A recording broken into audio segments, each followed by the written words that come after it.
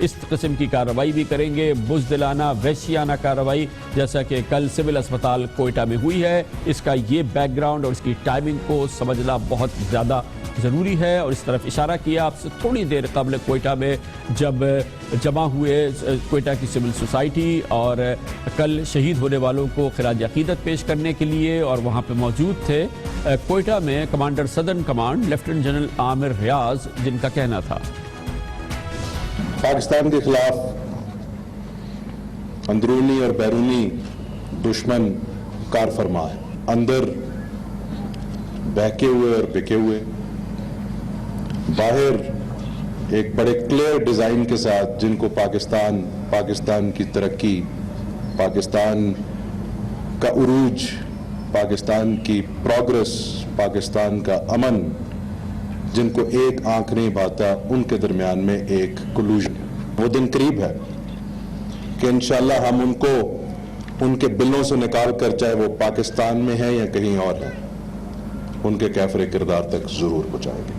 باشعور پاکستانی ہیں، وہ سمجھتے ہیں کہ جب اس قسم کے واقعات ہو، اس قسم کی دہشت گردی ہو، تو یہ پاکستانیوں پہ نہیں، پاکستان کی ریاست پر حملہ ہے، پاکستان کے ازلی دشمنوں کا حملہ ہے، ان لوگوں کا یہ کارروائی ہے، یہ پاکستان پر حملہ، یہ جنگی کارروائی ہے ایک انداز کی، پاکستان کی ترقی کے خلاف، پاکستان کے لوگوں کے خلاف، پاکستان کے معاشی استحکام کے خلاف، پاکستان کے مستقبل کے خلاف۔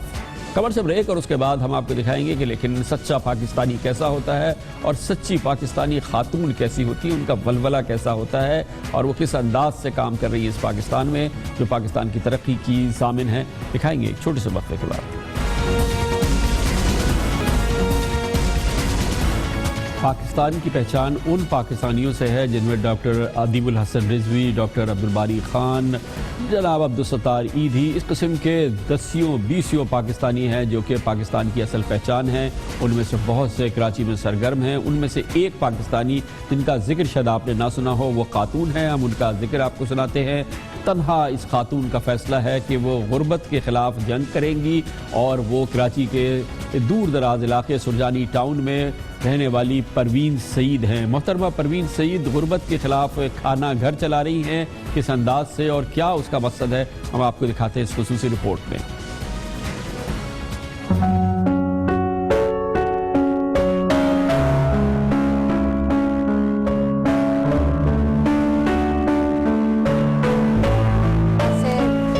تقریباً 16-17 سال پہلے ایک ماں نے اپنے 2 بچوں کو صرف اس لیے قتل کر دیا تھا کہ وہ بھوکے تھے اور کھانا مانگ رہے تھے۔ وہی آغاز تھا کھانے گھر کا کہ ماں کی محبت جو ہے بھوکے کے سامنے بالکل نیچے آ گئی تھی، جبکہ ماں کی محبت تو ہر چیز سے زیادہ افضل ہے۔ تو وہیں سے ہم نے سوچا کہ بھوک کے خاتمے کے لیے کچھ کرنا چاہیے۔ کھانا گھر کی بنیاد 15 سال قبل کراچی کے علاقے سرجانی ٹاؤن میں واقع خدا کی بستی میں رکھی گئی۔ یہاں رہنے والے مزدور اور معاشرے کا وہ طبقہ جو زندگی کی آسائشوں سے محروم تو ہے، لیکن کھانا گھر کی بدولت 2 وقت کی روٹی کے حصول میں ضرور کامیاب ہو جاتے ہیں۔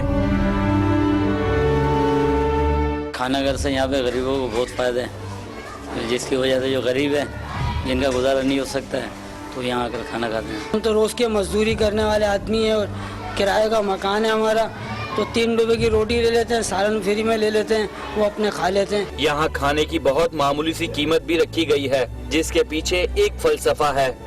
کھانا گھر میں سالن اور چاول تو فری دیا جاتا ہے، لیکن روٹی کے 3 روپے وصول کیے جاتے ہیں۔